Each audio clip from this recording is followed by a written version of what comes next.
blossomed as a humanist congregation, and he said to me, they really didn't believe him when he said we're going to change and do all this, but that's in fact what happened. And I know some of the members of your congregation are here this weekend, which is also a tribute to him.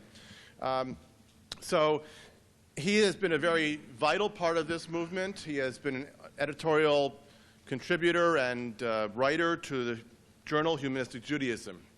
I asked a few people beforehand who knew him to say something to me about him that I might share, and there was one theme that came out, and that was that he has the courage of his convictions, the clarity of his thinking, integrity, and he is able to condense very difficult ideas into the heart of the matter so that we will be able to have the experience of his time and thinking digested for us.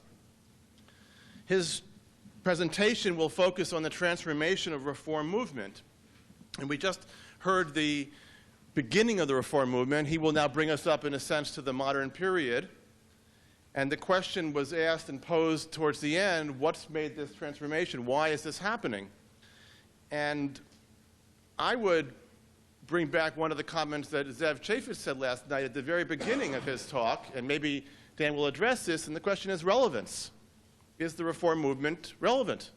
And have they decided internally that perhaps social action, which is what they stood for so long, doesn't speak to people any longer the way it used to?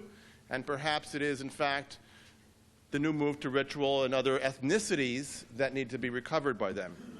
Just so you know, even though the press shows that the Reform movement has written up this new platform and some of its leaders are pushing the movement towards more change, I'm not sure that's the case for the people in the movement.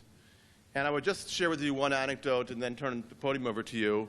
My good friend, who is a rabbi, is now moving to Texas to be the senior rabbi of a very large congregation in Houston, 2,000 members. And he's been greeted down there effusively, and there was a phone message on his answering machine which said, "Rabbi, we're just happy to have you join us. We're looking forward to you joining us. We just don't want you to bring those kipahs with you." So I take it that maybe not everybody's in favor of all that change. Please help me welcome Dan Friedman.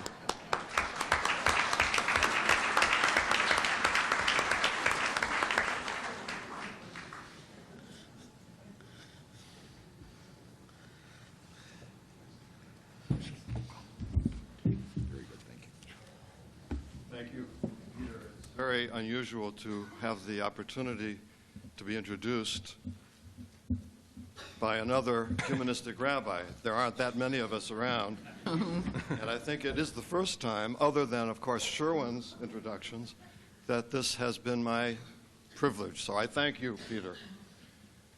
And I must also say that there are only 2 synagogues or temples in the world where I feel at home, and this is the other one.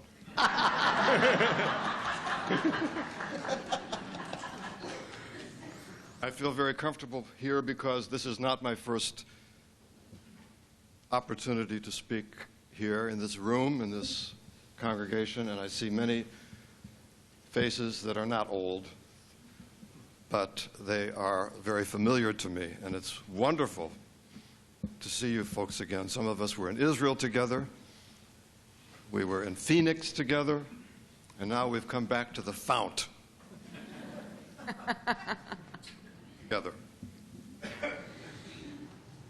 Actually, much of what I intended to say today has been said already, eloquently by my colleague Dan, in response to what he has said last evening. I'm almost tempted to put aside my remarks and comment upon what I today discovered is an amazing series of coincidences. First of all, as has been mentioned, we, Dan and I, share the same first name, but more important, we share the same hometown. We share something else which he didn't know, and which is somewhat significant to what I intend to say this morning. he attended Williams College. Williams College was my first choice when I was a high school senior. And I filled out the application. And then my advisor told me that I should not apply to Williams because they don't accept Jews. Now, he isn't that much younger than I am, but it indicates how far we've traveled. Now I understand the student body at Williams is perhaps 25% or more Jewish. I was born a little too soon. I wound up at Brandeis.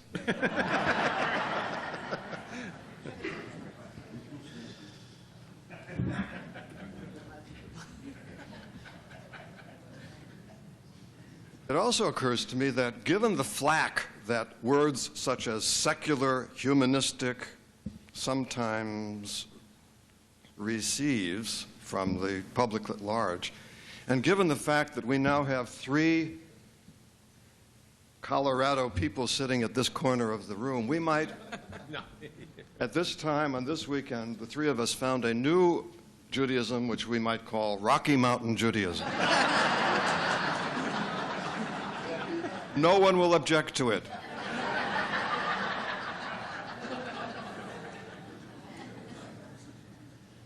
Well, you know the secret that I was going to begin by confessing, which is that I was once a Reform rabbi. At the time, I was proud to be a Reform rabbi because the Reform philosophy of Judaism reflected who I was as a Jew, as a human being. When I was a student at the Hebrew Union College in a class in the philosophy of Reform Judaism, a student asked the professor the following question, or series of questions. According to the founders of the Reform movement and formalized in the Pittsburgh Platform of 1885, reason is the guiding principle of Reform Judaism. On this basis, we have abandoned the halakha. We have made substantial changes in the liturgy. Men and women sit together. We have, during the past 75 years, made so many changes with respect to rabbinic Judaism that many may wonder whether we are still a Judaism at all. My question, Professor, is, are there no limits? Is there not a boundary that even Reform Judaism says we may not cross without leaving the fold? If reason is our ultimate standard, and reason tells me there is no God, am I still an authentic Jew? Am I a rabbi?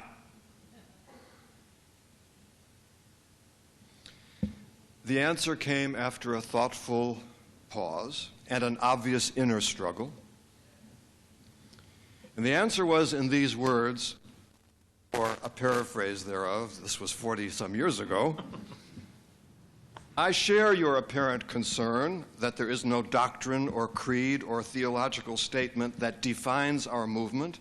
It allows ignorance and laziness to masquerade as Judaism. But it is also the glory of our movement that we do, in fact, believe in something. We believe in intellectual freedom. We believe in autonomy. We believe in the validity of the rational pursuit of truth. In the words of Brandeis, even unto its innermost parts. The issue, he said, is not whether or not we believe in God. The issue is, having rejected the concept of literal divine revelation, who, other than the individual person, has the right to decide what he or she may or should believe? On any question. Our job as rabbis, he said, is not to set limits for our congregants, but to inspire them and teach them so that they will be competent to handle their freedom responsibly. That was a dramatic experience for me because it confirmed what I already had learned through my study of the texts and debates that led to the founding of Reform Judaism and that set forth its distinctive character. Although I was raised within an Orthodox household, in a homogeneous Orthodox neighborhood, not the leafy suburbs of Denver, by the way, but the west side of Denver where there were no leaves, I had not heard of Reform Judaism until I was 16 years old. When I heard of Temple Emmanuel, I was told that it's where the Goyim go. And I heard about a famous club called the Friedman Club, which was named after Herbert Friedman, who was at that time the senior rabbi at Temple Emmanuel. And the Friedman Club was notoriously Goyish. These were teenagers who worshipped, I shouldn't say God, but Herbert Friedman, who went on, by the way, to become the chairman of the United Jewish Appeal, and I believe is still alive and functioning well. Dynamic, unusual person. In any case, I had not known anything other than Orthodox Judaism until my late teens, when I began to drift away from my roots. And by the time I graduated from college, I found that Reform Judaism was the only expression of Judaism that was consistent with my own dignity as a thinking being. At that time, there was no incompatibility between Reform Judaism and what I then called rational Judaism, and Rabbi Wein called humanistic Judaism. I had not yet met Rabbi Wein, and I had not yet, therefore, converted to humanistic Judaism. But rational or humanistic Judaism was, I thought, an option within Reform Judaism.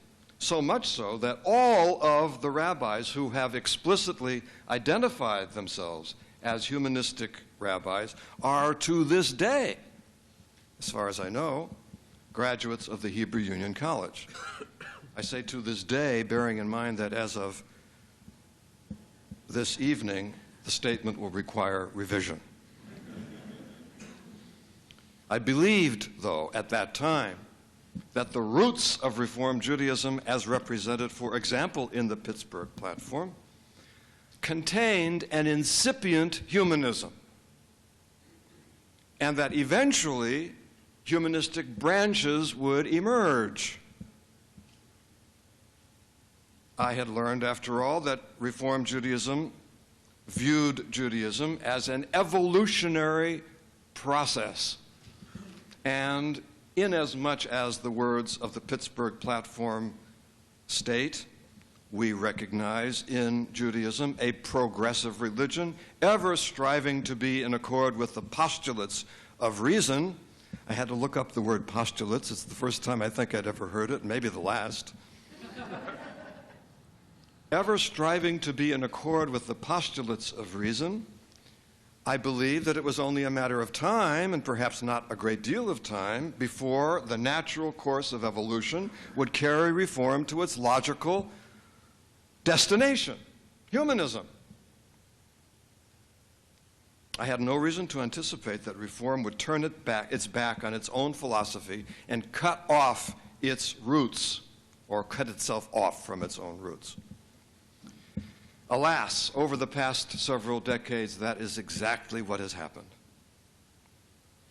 Reform Judaism now is a Judaism that is no longer consistent with mine, and I no longer consider myself a Reform rabbi. The causes of Reform's regression are many and varied and have been mentioned this morning already, and I'm sure that each member of our panel could perhaps suggest 4 different reasons for this regression, but I shall restrict myself to my 4 and hope that during our discussion period additional causative factors will emerge. First, there was the Exodus. And I'm not referring, of course, to the legendary Exodus from Egypt. I'm referring to the largest migration of Jews in history. The exodus of Jews from Europe to this country, beginning toward the end of the 19th century, which brought some 2 million Jews, including my family and possibly yours, to this country. Do you know how many Jews lived in New York City in 1825? Not as many as who live in Farmington Hills, Michigan today. 500 Jews. By the turn of the century, 75 years later, there were 500,000 Jews in New York. In 1840, the Jewish population of this country was 15,000. 60 years later, by the turn of the century, it was over 1 million. And 40 years after that, it was 5.5 million. The largest Jewish population in the world, and in 3,000 years of Jewish history. From 1845 to 1860, in just 15 years, 100,000 German Jews came here. At that time, the Pittsburgh platform had not yet been created. But by the time it was in 1885, the American Jewish population was almost entirely German. Most of the congregations in America were Reform, and the most important national Jewish organizations were founded and sponsored by German/Reform leaders. Of the approximately 200 major congregations in the United States in 1881, it is estimated that only a dozen were Orthodox, while almost all the rest were Reform. Conservative Judaism did not even exist. The 500,000 Jews who came here between 1881 and 1900 did not come from Germany, the home of Reform Judaism. These 500,000, came from Eastern Europe. They knew nothing of Reform Judaism. What many brought with them, in fact, was not even a religious heritage, but a shared secular vision born of persecution and poverty and energized by the bright light of opportunity and prosperity that were promised in this new home. By World War I, another 1.25 million European Jews immigrated here and swelled the Jewish population, and the German/Reform hegemony vanished. But the impact upon Reform Judaism of this enormous immigration was not felt immediately. The first generation of immigrants were too busy and too poor to notice Reform Judaism, let alone embrace it. But the second and third generations at first drifted into and then flowed into Reform congregations, attracted by its undemanding ritual and ceremonial standards, by its largely English service, by its generally American style, and by its presence in the major cities and eventually in the suburbs where Jews moved upon achieving their remarkable success. By the 30s, 40s, and 50s, the Reform movement was dominated not by German Jews or by those influenced by German Jews, but by a new type of Reform Jew who had no Reform background or sensibilities, and who brought to Reform Judaism an inclination toward, indeed a preference for, quote, traditions that classical Reform had abandoned decades earlier, including, for example, the bar mitzvah, bat mitzvah, which was ultimately to become a prerequisite for the existence and survival of any American synagogue outside of the Sun Belt. These new Reform Jews brought with them a less austere demeanor than was characteristic of classical Reform, they were more laid back, more Hamish, and by the 30s, they brought a radically new understanding of Jewish peoplehood. In 1885, the Pittsburgh Platform, as you heard, stated, "We no longer consider ourselves a nation, but a religious community, and therefore expect neither a return to Palestine nor the restoration of any of the laws concerning the Jewish state." In 1897, the CCAR, Central Conference of American Rabbis, adopted unanimously a statement asserting, quote, "that we totally disapprove of any attempt to establish a Jewish state." In 1935, the CCAR adopted a position of neutrality on Zionism, and in 1937, the Columbus Platform repudiated the classical reform assertion that the Jews are a religion. Quote, "Judaism is the soul of which Israel is the body. We affirm the obligation of all Jewry to aid in Palestine's upbuilding as a Jewish homeland by endeavoring to make it not only a refuge for the oppressed, but also a center of Jewish culture and spiritual life." In a word, reform embraced Zionism. It could hardly not do so. The power and validity of that movement were undeniable. In that same year, 1937, the Union of American Hebrew Congregations, which is the lay organization of Reform congregations in this country, in a resolution passed unanimously, urged the restoration of traditional symbols and customs and or the use in the synagogue of Jewish music sung by Jewish singers and, if possible, by a cantor. The age of classical reform was ending. By the 50s, it was over. A few congregations here and there retained their classical reform philosophy and format, an antipathy to Zionism and to the notion of Jewish peoplehood, a preference for Sunday services, the austere decorum. But gradually, even they were overtaken by the newcomers, and today there are scarcely any classical reform congregations left. The second factor that transformed Reform Judaism, not to mention the meaning of Jewish identity for virtually all Jews, as was mentioned earlier today, was, of course, the Holocaust. The Holocaust changed Reform Judaism in at least two important ways, certainly more, but at least two.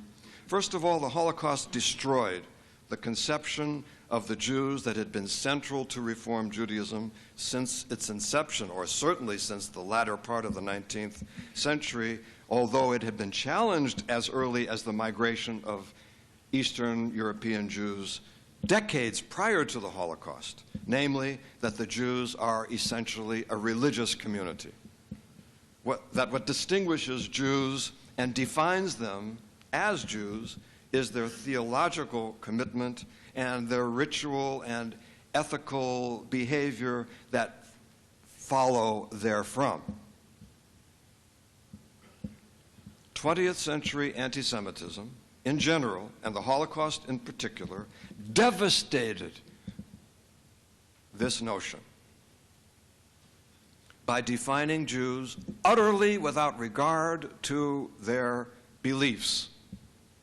Jews were consigned to concentration camps and crematoria whether or not they believed in a deity, whether or not they observed the requirements of the halakha, whether or not they even considered themselves Jews.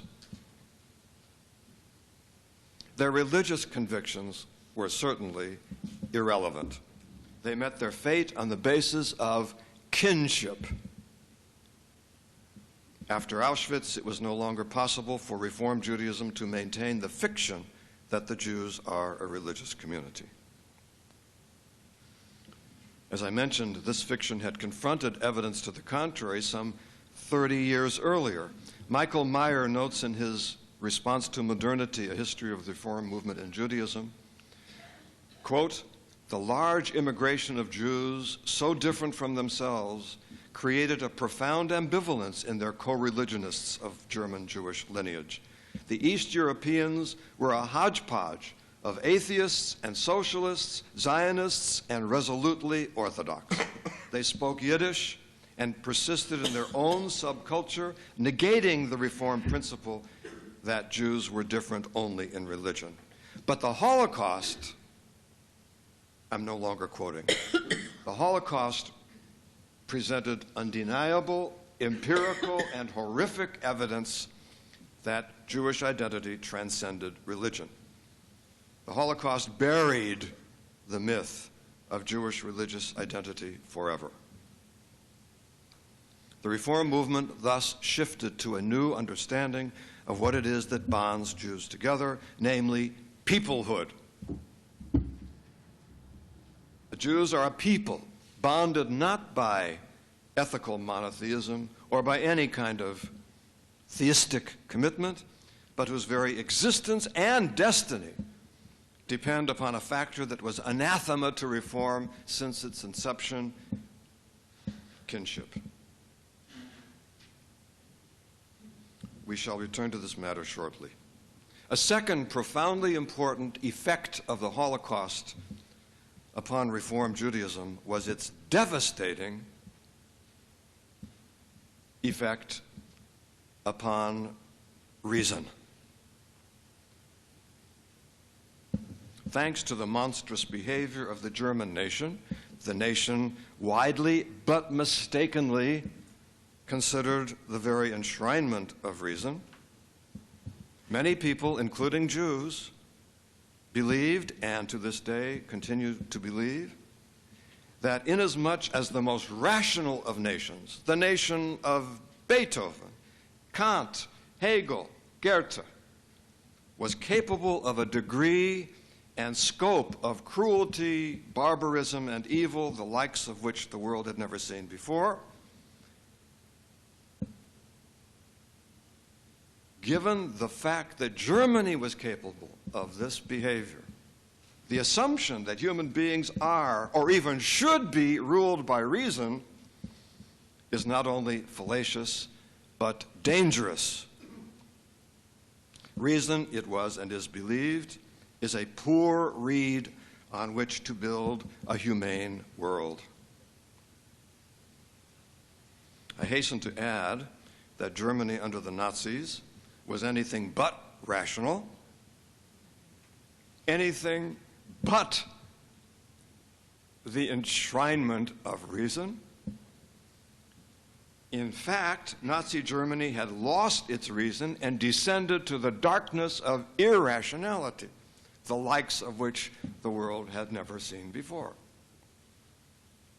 It is a grotesque, obscene characterization of reason to associate it with Hitler.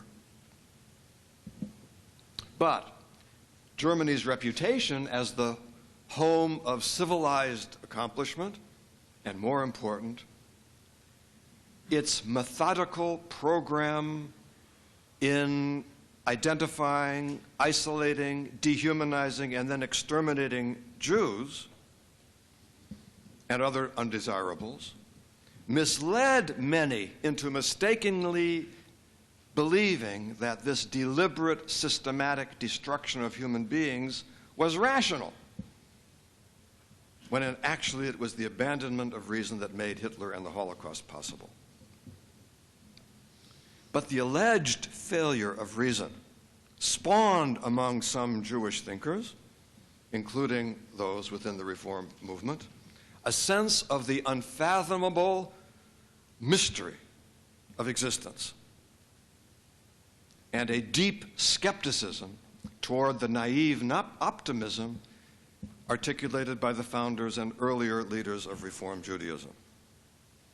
Disillusioned by the Holocaust and by the atomic age that followed, and by later political and social disappointments, Reformed thinkers turned away from reason and toward faith and led Reform along mystical pathways that were previously unknown within the Reform movement.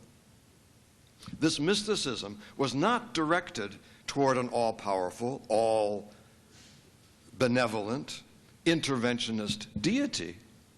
After Auschwitz, it was all but impossible to believe in the existence of such a being. However, rather than following the evidence presented by the Holocaust that demonstrates the absence of a deity governing human affairs, Reformed thinkers turned to the ideas of Buber and Rosenzweig, to what came to be known as covenant theology, to concepts of a finite God, a silent God, a God in eclipse, a God who requires human assistance to achieve his purposes. The Reform shift away from reason was accompanied by a new traditionalism, a reconsideration of halakha, not merely as custom and ceremony, but as divinely ordained commandment. As a contemporary observer noted in 1963, their focus was on God, not man, or not humanity. Quoting now, this is from an article in the journal Judaism in 1963. They are concerned with the authoritative claim traditional texts and traditional observance have on them. They do not hesitate to use religious terms which the liberals ignored or reinterpreted away, like revelation, sin, the fear of God, unquote. During the past 30 years, traditionalism has become normative in the Reform movement. From the late 50s on, Reform was no longer characterized by a distinctive rational philosophy of Judaism. By the 60s, 70s, and 80s, Reform was bereft of a coherent theology, a distinctive ideology, and offered its constituency no uniquely Reform message, mission, or vision. All it could offer was not a Judaism, but Jewishism. And this brings us to the third cause of dramatic change in the Reform movement, the ethnicization of the Jews in the post-war period, which itself was a result of the fourth cause, the demise of anti-Semitism after World War II. After Auschwitz, anti-Semitism could no longer be maintained as an acceptable, respectable factor in American life.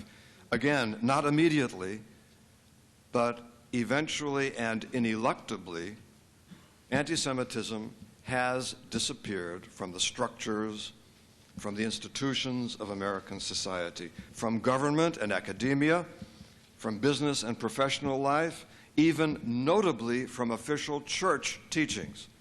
As one writer, and I'll identify him after I read the quote, accurately put it, most anti-Semitism today, as contrasted with the past, is not state or church sponsored. It is marginalized.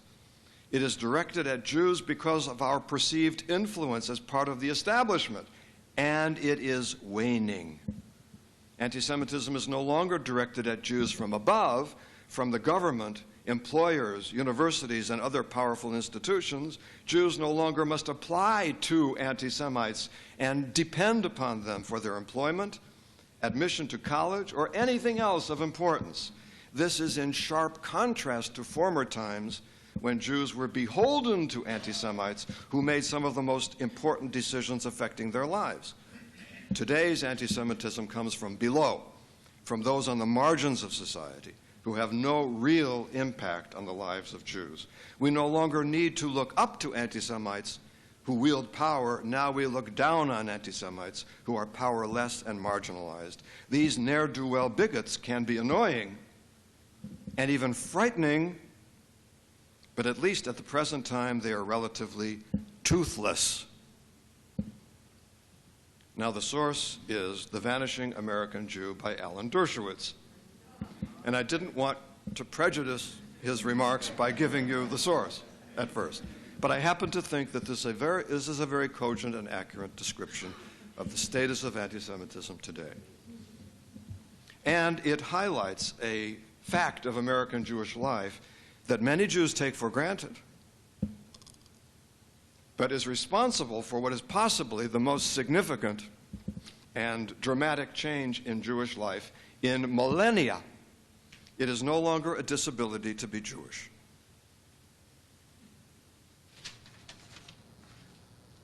It is not only not a disability, it is an advantage. If you want to be chairman of the Federal Reserve Board, or the president of Harvard, Yale, Princeton, Northwestern, you'd better be Jewish.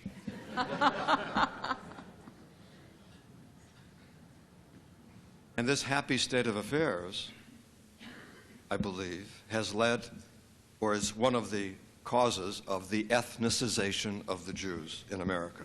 Jews have come to regard Jewishness as more important than Judaism in defining themselves as Jews.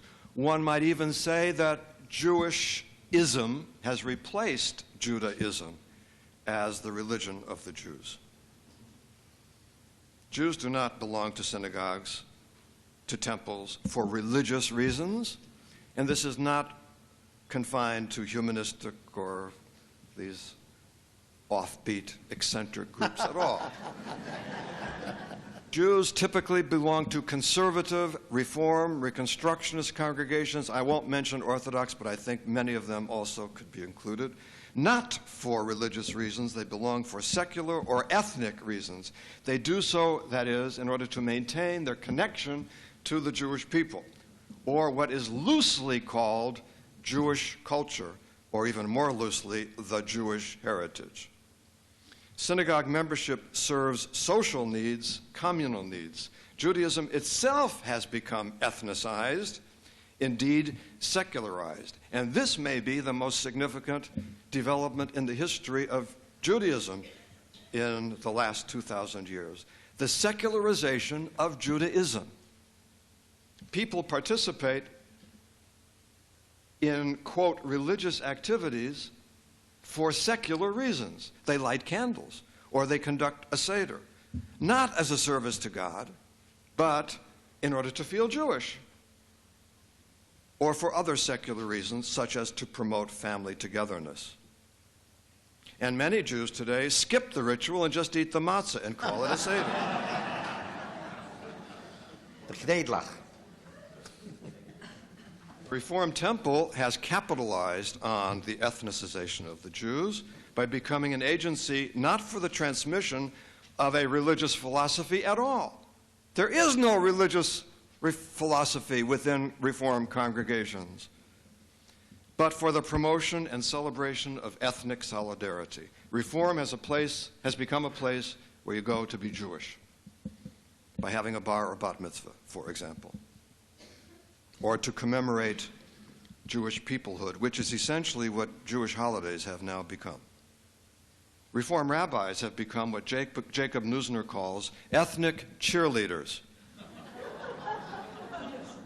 Now, the old Reform prayers, or modifications thereof, have been retained. Something has to be recited when you come inside of a sanctuary.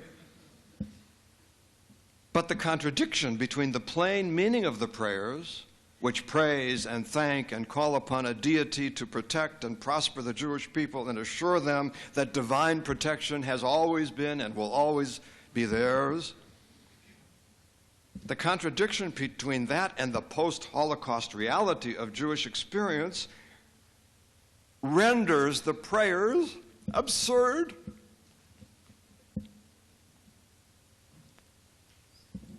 How people can sit there with a straight face and recite these prayers is beyond me. So, in order to obscure the contradiction and to promote Jewishism, traditional symbols and rituals were added to the Reform style, such as more Hebrew, the wearing of kippot and talitot, davening, the revival of kashrut, and even the mikveh. It's true. In other words, elements that are quite Jewish-looking and sounding, but that derive from an altogether contradictory belief system, the rabbinic belief system that had been rejected by Reform a century earlier.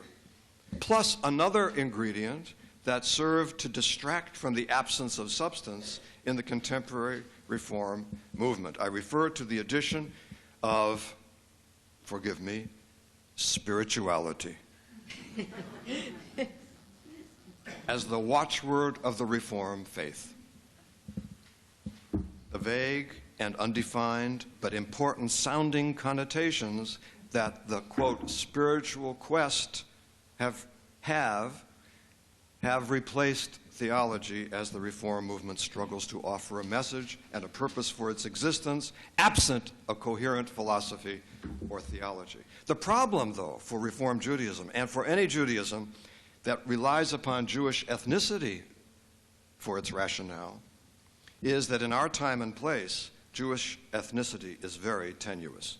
If it were deep and substantial, it could provide a basis for a viable and meaningful Jewish identity. If, that is, there were a genuine, rich, and vital living Jewish culture underlying that ethnicity.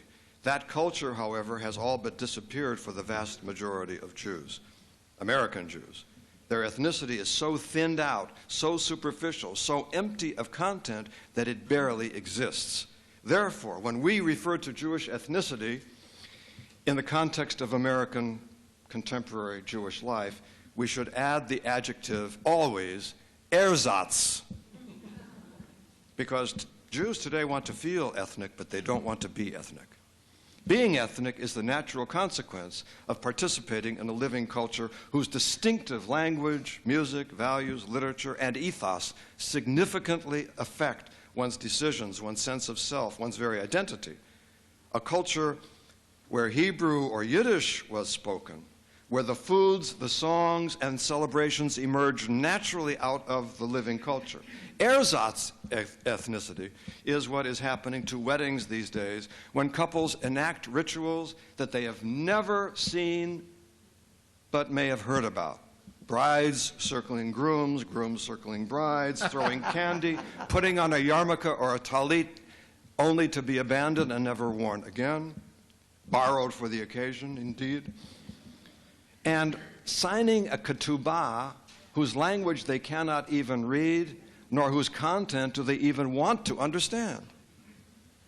There are ethnic fairs where one can go to learn how to pretend to be ethnic. You learn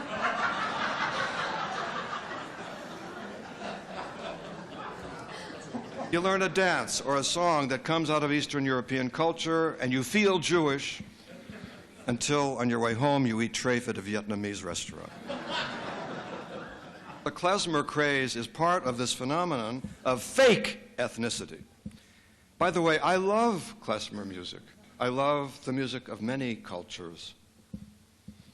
But the culture out of which klezmer arose is not mine, and it never will be. My culture is that of Deerfield, Illinois, or of Scarsdale, or of Farmington Hills, or Boca Raton, where Jews are, by and large, ethnically indistinguishable from other Americans. We eat the same foods, we watch the same TV shows, we work in the same occupations, we even play golf and go skiing. Did your grandparents ever go skiing?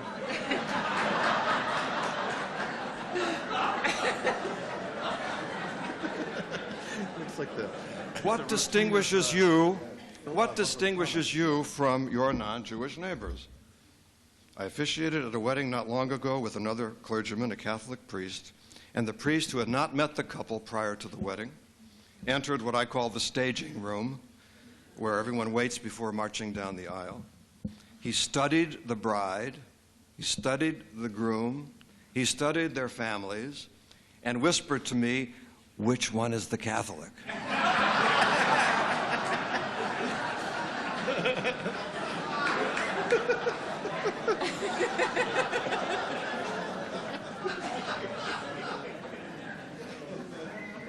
I want to conclude by suggesting that this is not a unique phenomenon.